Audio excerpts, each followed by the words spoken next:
Tu es en burn-in ou tu es en burn-out, en tout cas tu es épuisé physiquement et émotionnellement, ça fait des mois que ça dure, t'as l'impression d'avoir tout tenté, mais t'arrives pas à sortir la tête de l'eau.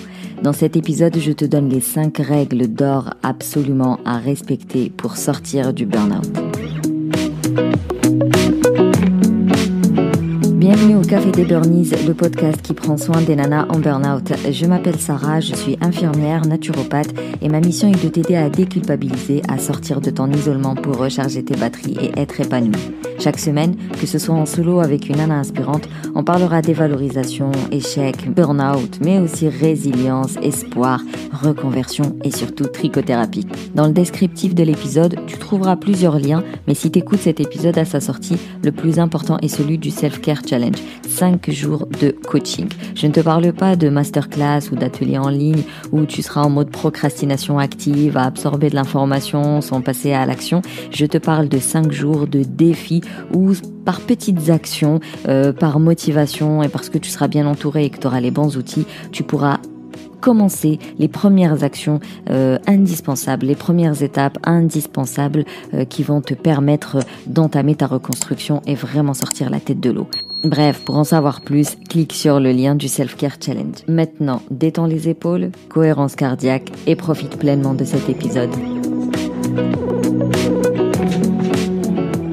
Alors, si tu tombes par hasard sur cet épisode, ou peut-être que tu as commencé le podcast par cet épisode, il est possible que tu ne connaisses pas la définition du burn-out, les phases du burn-out, les différents types et formes de burn-out. Du coup, je te renvoie aux tout premiers épisodes du podcast dans lequel je détaille absolument chaque partie de ce cercle vicieux du stress. Dans cet épisode, je vais donner une définition assez rapidos, histoire de savoir quand même de quoi on parle. Qu'importe si on considère les burnies comme des nanas de petite nature qui n'ont pas su faire face à la dureté de la vie ou je ne sais quoi, la première des règles à respecter pour sortir la tête de l'eau est d'accepter qu'un burn-out est un épuisement physique, émotionnel et cognitif. C'est un cercle vicieux du stress, c'est quelque chose de physiologique. Ton corps a été confronté à une source de stress, t'as réagi normalement par ton cerveau primaire. Et malheureusement, t'as pas eu de phase de récupération, donc tu t'es engouffré dans un cercle vicieux, c'est-à-dire que plus tu vas fournir d'efforts, plus tu seras fatigué, mais étant donné que t'es fort angoissé et stressé, moins t'as de sérotonine, moins tu vas dormir, moins tu vas récupérer, plus tu vas être fatigué, etc., etc. Je pourrais même aller plus loin en expliquant la chute du magnésium à cause du calcium et compagnie, mais franchement, ce que tu dois comprendre, c'est que ton corps a un fonctionnement. Ton cerveau, il en a un autre et ton cerveau veut juste ta survie et donc il a un système de défense. Et lorsque toi, tu rentres dans tu mets en action ce système de défense, si tu t'en sors et que tu reprends ta vie rapidement, tout va bien. Sauf que pour la plupart des gens, ils restent la tête dans le guidon et en fait, ils vont porter atteinte à leur corps, tout simplement. Ils vont endommager certains fonctionnements du corps et ça rentre dans ce fameux cercle vicieux du stress. Bon, je voulais te faire une intro rapide, mais comme tu peux le constater, c'est compliqué pour moi d'être bref. Donc, la première des règles, c'est de comprendre le burn-out, le fonctionnement de ce cercle du stress, qu'est-ce qui fait qu'on rentre dedans, pourquoi on y reste et pourquoi c'est compliqué d'en sortir. Encore une fois, je te renvoie vers les tout premiers épisodes de ce podcast. Et d'ailleurs, aller comme ça à la recherche pour comprendre le burn-out et comment il fonctionne, ça peut te permettre de sortir un peu du déni, parce que le déni accompagne les burnies, c'est comme ça. D'ailleurs, moi je dis souvent que si t'es sur mon compte Instagram, si tu reçois mes mails, si t'écoutes mon podcast, c'est que le déni, t'y es pas trop. Tu viens peut-être de passer par là, mais tu commences à te rendre compte qu'il y a quelque chose qui ne va pas. Une nana qui est en burn-out et qui est dans un déni total, elle vient pas écouter mes podcasts en fait. Donc si t'es là, ça veut dire que ce déni n'est pas si présent et que t'arrives à avoir un point de vue objectif sur ta vie pour constater qu'il y a quelque chose qui ne va pas. Donc c'est déjà très bien. Mais aller à la recherche, du burn-out, comprendre les causes aussi, identifier les causes, qu'est-ce qui a fait que tu as fait un burn-out en fait, qu'est-ce qu'il y a dans ton comportement qui a suscité ce burn-out, même si encore une fois ce n'est pas de ta faute. Une burneuse, c'est quelqu'un qui a énormément de qualités et de compétences, c'est juste qu'elle est partie dans l'excès de ses qualités et de ses compétences. Donc quand je dis quel est ton comportement qui a suscité un burn-out, ça ne veut pas dire que c'est ta faute, ça veut juste dire quel est l'excès de la qualité que tu as qui a fait que tu es tombé dans ce cercle-là. Donc comprendre les causes, savoir d'où ça vient, quel événement a été un peu déclencheur et compagnie, va te permettre de te déculpabiliser en fait, de dire que non, ce n'est pas de ta faute. Encore une fois, tu as des qualités, des compétences, c'est juste que un système de défense a fait que tu as été dans l'excès et tu n'as pas su t'arrêter quand il fallait s'arrêter. Mais en réalité, ça arrive à tout le monde. En réalité, c'est parce que tu es quelqu'un de très motivé. C'est tout, c'est la vie. Tu vois, encore une fois, résilience quoi. Donc ça va te permettre de déculpabiliser, de mettre des mots sur des mots, MAUX, de comprendre le fonctionnement de ton corps et te dire ah ok, donc c'était ça le problème, je vais travailler dessus. Donc ça va te donner des pistes d'amélioration. Bref, la première des règles, le burn-out, c'est le comprendre et ensuite faire une petite analyse de ce qui vient de se passer pour savoir qu'est-ce qui a déclenché ce cercle vicieux du stress et qu'est-ce qui est dans ton comportement à toi qu'il va falloir un peu modérer pour que tu ne remettes plus les pieds dedans déjà, mais surtout pour t'en sortir. Ce travail-là a pour but aussi d'identifier des facteurs de risque parce que sortir du burn-out est une chose, mais il y a aussi le travail de ne pas retomber. C'est pas parce que tu as fait un burn-out une fois que c'est fini, c'est pour toute la vie, genre t'es immunisé tel un vaccin, je sais pas quoi. Non, pas du tout. Tu peux passer ta vie à faire des burn-out. C'est pour ça que le comprendre, identifier les causes, identifier les facteurs favorisants, comprendre dans ton comportement qu'est-ce qu'il faut changer et compagnie, tout ça va faire aussi un travail de prévention au final. Donc par la suite, quand tu vas être confronté à tes déclencheurs de stress, tu vas dire ah, cette fois-ci tu ne m'auras pas. Maintenant la règle 2, eh bien, je dirais qu'il faut accepter le fait de devoir changer. Ça aussi, je le vois souvent avec les filles, c'est que elles me disent j'ai conscience de ça, ok, j'ai conscience que je dois changer ce truc-là, que je dois changer cette attitude-là, que je dois changer cette habitude-là. Voilà, j'en ai conscience. Mais voilà, elles restent là-dessus. Et elles peuvent faire du surplace là-dessus pendant des semaines et des semaines. Parce qu'en fait, l'attitude qu'elles doivent changer, donc l'habitude par exemple qu'elles doivent changer, elles savent que c'est néfaste pour elles, mais inconsciemment, déjà c'est une habitude, donc c'est difficile à changer, mais surtout, c'est que inconsciemment, il y a une récompense et elles sont attachées à cette récompense-là. Et du coup, pour certaines, c'est très compliqué. Il faut beaucoup plus de temps, beaucoup plus d'essais, prendre la chose de différents angles pour pouvoir vraiment la changer. Je donne un exemple. Il y a des personnes qui sont dans le triangle de Karpman, là, le triangle de la victimisation, du bourreau et du sauveur. Et si tu leur enlèves la victimisation, elles peuvent avoir peur de ne plus avoir de l'attention, par exemple. Imaginons, elle a l'habitude d'appeler sa copine pour se plaindre.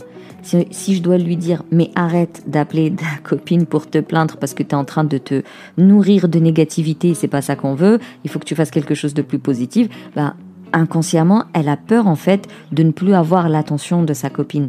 Si je ne me plains pas à ma copine, elle va plus m'accorder de l'attention. Donc vas-y, laisse-moi tranquille, je vais continuer à l'appeler et me plaindre. Un exemple peut-être très caricatural, mais histoire que tu comprennes que des fois tu peux avoir conscience des choses, de ce que tu dois changer ou non, mais les changer est beaucoup plus difficile parce qu'en réalité, t'as pas fait ce travail d'acceptation. Il faut accepter que lorsque tu vas changer une habitude, ça va engendrer tout un changement par la suite, que ce soit ton rapport avec les autres, ta façon de faire, les gens, comment ils vont te percevoir. Oui, il va y avoir du changement. Mais si c'est bon pour toi et que ça n'a aucun impact négatif sur les autres, ça ne peut que être bénéfique. C'est un travail plus difficile, tu vois. Tu peux dire à quelqu'un va courir 20 minutes par jour. T'as l'impression que c'est pratico-pratique. Voilà, je cours 20 minutes par jour et hop, après j'ai fini. Mais dire à quelqu'un il faut que t'acceptes le changement, c'est beaucoup plus c'est plus insidieux, et du coup c'est un peu plus long. Mais encore une fois, ça fait partie des choses qu'il faut absolument faire pour pouvoir sortir la tête de l'eau. Troisième règle, prendre soin de soi n'est pas selfish, ok? Ce n'est pas du tout de l'égoïsme, ou alors c'est de l'égoïsme mais primaire, genre le truc vital quoi, dont on a absolument besoin. Et là encore, c'est une grande difficulté pour les burnies de prendre soin d'elles parce que donc, ça passe un peu comme des actions futiles. C'est genre, non, mais tu rigoles ou quoi? Mais je suis dans la grosse merde et toi tu me dis, prends soin de toi. Mais de quoi tu me parles? Je dors pas la nuit, laisse-moi tranquille. Oui, je sais, c'est compliqué de dire à quelqu'un, prends 20 minutes pour toi par jour, alors qu'elle est déjà débordée du matin au soir, alors qu'elle se lève à 5 heures du mat, elle se couche à 23 heures, elle n'y arrive pas. Où est-ce que tu veux que je trouve 20 minutes? Ce qui est bizarre, paradoxal, drôle, tout ce que tu veux, c'est que si tu t'accordes 20 minutes par jour pour toi, ça va tellement te recharger que tu seras plus productive, tu seras plus efficace, plus efficiente et tu n'auras plus besoin de te lever à 5 heures du mat et de te coucher à minuit. Mais le fait d'être tellement dans cette bulle de cortisol, en réalité, tu es inefficace. Pas parce que t'es naze, non, c'est pas parce que t'es nul ou je sais pas quoi, mais c'est juste que ton corps, il a plus la capacité de trop réfléchir, de raisonner, d'être actif et encore une fois, efficace et efficient en fait. Parce que t'es sous stress. Donc en fait, il faut baisser ce taux de stress pour que tu sois plus efficace. Alors fais le pari, je sais pas, dis-toi, ok, je vais tester pendant une semaine de me donner 20 minutes par jour, rien que pour moi. Oui, ça veut dire 20 minutes de moins devant la télé ou 20 minutes de moins à scroller internet ou à parler au téléphone. Ouais, c'est forcément au détriment de quelque chose, mais essaye de diminuer quelque chose qui t'apporte pas du bien en ce moment pour mettre ces 20 minutes là par jour. Et pendant ces 20 minutes, c'est forcément de la relaxation, de la lecture, de l'activité créative. Oui, c'est pas le téléphone, c'est pas la télé, hein. Quand je dis 20 minutes pour soi, franchement, les écrans, c'est pas ça qui va te nourrir. Donc c'est vraiment, faut que tu te recentres sur toi, faut que tu te reconnectes à tes émotions et compagnie. Les 20 minutes par jour, c'est de la relaxation ou de la créativité. Essaye, tente. Et on verra bien si ça aura un impact positif ou si ça va te ruiner davantage ton organisation, quoi. La 4e règle, c'est s'exprimer. S'exprimer avec son entourage. Donc ne plus rester dans tes ruminations, là, tes cogitations et compagnie, mais vraiment parler et dire ce que tu ressens. Dire que là, je suis en colère parce que bla bla bla bla. C'est pas juste hurler, range ta chambre, ou non, tu m'as pas appelé. Non, vraiment. Enfin, tu hurles si t'as envie de hurler, hein, ça te fait du bien. Mais à un moment donné, quand t'es posé, tu dis j'étais en colère parce que j'avais besoin de ça, parce que c'est pas parce qu'il a pas rangé sa chambre, en réalité on s'en fout qu'il range sa chambre. Qu'est-ce qui t'embête dans le fait qu'il range pas sa chambre? C'est vraiment expliquer pourquoi tu étais en colère. C'est pas parce qu'il a oublié les courses que t'es en colère, je veux dire, tu vas pas mourir de faim. Parce qu'il a oublié les courses, il y a toujours un truc à grignoter à la maison. Donc vraiment, il faut chercher l'origine. Pourquoi est-ce que tu étais en colère alors que tu aurais pu très bien prendre ça tranquillou et dire oh t'exagères, mais tu vois, en étant émotionnellement neutre, quoi, sans devoir tout casser parce qu'il a oublié le pain ou je ne sais quoi. Donc pourquoi tu étais en colère et parler là-dessus. J'étais en colère parce que bla bla bla bla. Ça, il y a que toi qui peux le savoir. Et pour savoir pourquoi tu étais en colère, forcément, il faut faire un travail d'introspection. Pour faire un bon travail d'introspection, il faut avoir du temps pour soi. Il faut se reconnecter à soi pour revenir un peu aux règles précédentes. Mais en tout cas, t'exprimer et communiquer avec les autres, ça va permettre de mettre plus de clarté. Et ça permet à l'autre de mieux te comprendre. Tu verras que la communication, ça permet de se comprendre les uns les autres et ça va t'aider petit à petit comme ça à déléguer. Rien que parler de la charge mentale. Il y a plein de bonhommes qui ne savent pas ce que c'est la charge mentale. Et donc rien d'expliquer ce que c'est et lui expliquer l'impact négatif que ça a sur toi. Et du coup, si c'est un individu équilibré, il comprendra qu'il a sa part de responsabilité et oui, il faut qu'il se bouge un peu les fesses. Donc ça va t'aider aussi à expliquer pourquoi tu dois déléguer. Donc communiquer, s'exprimer, parler. Il n'y a pas de tabou dans une famille. Il ne devrait pas y avoir de tabou dans une famille. Quand c'est un burn-out professionnel, c'est une autre histoire. Mais encore une fois, tu as des avocats, tu as un CE, tu as des syndics. Exprime-toi. Tu as un souci avec un collègue, mais exprime-toi. Ça permet un peu de se dire qu'on est imparfait, tu vois, accepter le fait d'avoir mal pris une situation, d'avoir été susceptible à ce moment-là, c'est aussi accepter le fait finalement de ne pas être toujours costaud, intouchable et invincible. Donc ça va te permettre aussi de lâcher prise sur certaines choses. Et je terminerai par la 5e règle, qui est ma préférée, qui est la résilience, la psychologie positive, l'optimisme, les ondes positives, parce que ça va te permettre encore une fois de te recharger, de sortir de cette ambiance négative où t'es là à te remémorer la scène, à la revivre dans ta tête 15 000 fois, à te dire j'aurais dû faire ci, j'aurais dû dire ça, blablabla. Vraiment sortir de ce mood-là parce que il ne fait que renforcer ta dépression en réalité. Du coup, pratiquer la résilience, pratiquer les citations positives, comme je le dis souvent, 40% de ton bonheur dépend entièrement de toi-même. Donc voilà, oriente-toi vers le positif. Essaye de voir le positif dans chaque situation. Petite anecdote, mon fils a un livre, il s'appelle Les Aventures de Pollyanna. Et dans l'histoire, elle joue le jeu du bonheur. Alors oui, c'est un conte pour les gamins, mais franchement, moi j'ai bien apprécié. Donc c'est l'histoire d'une orpheline qui doit aller vivre chez sa tante. Sa tante, elle est toute méchante, elle l'envoie vivre dans un grenier. Il monte dans le grenier, il y a des toiles d'araignée, des cartons, bref, la vieille histoire de la princesse Sarah là. Et donc elle est avec une autre fille, un garçon, qui eux trouvent que la situation elle est dramatique. Ils lui disent « Mais comment tu fais pour être positive malgré tout ?» Et elle lui dit « Je joue au jeu du bonheur. » Qu'est-ce que c'est le jeu du bonheur ? C'est de toujours chercher le bon côté des choses. Voilà, c'est vraiment un conte pour les gamins de 3 ans et plus. En gros, quoi qu'il lui arrive, au lieu de se morfondre, elle essaie de trouver le bon côté des choses. Ça, pour un individu qui est déjà bien dans sa tête, ça va easy, ça va tout seul, c'est évident. Mais lorsque tu es en burn-out ou en burn-in, bref, lorsque tu es fatigué émotionnellement parlant, c'est compliqué. C'est soit t'es noyé dans de la colère, soit t'es noyé dans de la peur, mais c'est vrai qu'il est très difficile de voir le bon côté des choses. Mais ça se travaille, ça se met en place. C'est pas parce que c'est difficile que ce n'est pas faisable. Donc moi, la résilience, pour moi, c'est primordial pour sortir du burn-out, et c'est quelque chose qui démarre par « je me lève le matin », vas-y, la journée, elle va bien se passer. Elle va bien se passer, je vais faire en sorte qu'elle se passe bien, je la prépare la veille, je m'entoure des bonnes personnes, je fais de la sophro avant de sortir du lit, je fais de la visualisation pendant les embouteillages ou dans mon bureau, je médite quand c'est possible, je me prends une activité qui va me faire du bien. Voilà, je me donne les moyens de devenir résiliente. Parce que clairement, sans la résilience, ça va être chaud patate de sortir du burn-out. Donc, le jeu du bonheur, ce sera ma 5e et dernière règle pour sortir du burn-out.